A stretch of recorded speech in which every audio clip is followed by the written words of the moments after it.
ಬಾಬಾ ಸಾಹೇಬ್ ಅಂಬೇಡ್ಕರ್ ಹೇಳ್ತಿದ್ರು, ಒಂದು ಸಂವಿಧಾನ ಅದರ ಶ್ರೇಷ್ಠತೆ ಗೊತ್ತಾಗಬೇಕಾದ್ರೆ ಅದು ಒಳ್ಳೆಯವ್ರ ಕೈಲಿ ಅನುಷ್ಠಾನ ಆದಾಗ ಮಾತ್ರ ಸಂವಿಧಾನದ ಶ್ರೇಷ್ಠತೆ ಗೊತ್ತಾಗ್ತದೆ. ಕೆಟ್ಟವ್ರ ಕೈನಲ್ಲಿದ್ದರೆ ಕೆಟ್ಟದಾಗ್ಬಿಡ್ತದೆ.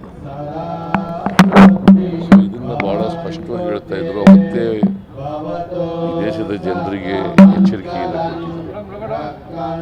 ಜೊತೆಗೆ ಸಮಾಜದಲ್ಲಿ ಎಲ್ಲರ ಜನರಿಗೂ ಕೂಡ ಸಮಾನ ಅವಕಾಶಗಳು ಸಿಗಬೇಕು ಅಂತ ಮಾಡಿ ಬರೀ ಅಂಬೇಡ್ಕರ್ ಅವರು ದಲಿತರಿಗೋಸ್ಕರ ಕೆಲಸ ಮಾಡಲಿಲ್ಲ. ಸಮಾಜದಲ್ಲಿರ್ತಕ್ಕಂಥ ಅಸಮಾನತೆಗೆ ಒಳಪಟ್ಟಿರ್ತಕ್ಕಂಥ, ಅವಕಾಶಗಳಿಂದ ವಂಚಿತರಾಗಿರ್ತಕ್ಕಂಥ, ಶೋಷಣೆಗೆ ಒಳಪಟ್ಟಿರ್ತಕ್ಕಂಥ, ಅನ್ಯಾಯಕ್ಕೆ ಒಳಪಟ್ಟಿರ್ತಕ್ಕಂಥ, ದೌರ್ಜನ್ಯಗಳಿಗೆ ಒಳಪಟ್ಟಿರ್ತಕ್ಕಂಥ, ಅವಮಾನಕ್ಕೆ ಒಳಪಟ್ಟಿರ್ತಕ್ಕಂಥ ಎಲ್ಲ ಜನರ ಪರವಾಗಿ ಕೆಲಸ ಮಾಡಿದರು. ಸೊ ಹಾಗಾಗಿ ಅವರು ಸಮಾಜದಲ್ಲಿ ಸಮಾನತೆಯ ಸಮಾಜ ಬಯಸಿದ್ರು. ಎಲ್ರಿಗೂ ಸಮಾನ ಅವಕಾಶಗಳು ಸಿಗಬೇಕು, ಸಮಾನತೆಯ ಸಮಾಜ ನಿರ್ಮಾಣ ಆಗಬೇಕು ಅಂತಕ್ಕಂಥದ್ದನ್ನು ಭಾಳ ಸ್ಪಷ್ಟವಾಗಿ ಮಾಡಿದರು. ನಮ್ಮ ಸಂವಿಧಾನನೂ ಕೂಡ ಅದನ್ನೇ ಹೇಳೋದು.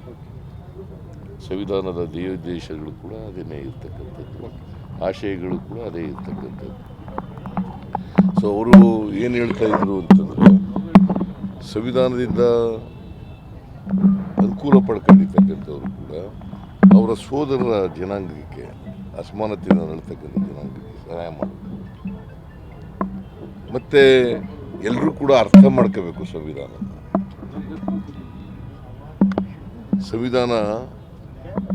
ಈಗ ಬಹಳ ಜನ ಸಂವಿಧಾನನ ವಿರೋಧ ಮಾಡ್ತಾರೆ. ನಮ್ಮ ದೇಶ ಬಹುಸಂಸ್ಕೃತಿಯ ದೇಶ, ಬಹುತ್ವದ ದೇಶ. ಅನೇಕ ಧರ್ಮಗಳಿದ್ದಾವೆ, ಅನೇಕ ಜಾತಿಗಳಿದ್ದಾವೆ, ಅನೇಕ ಭಾಷೆಗಳಿದ್ದಾವೆ.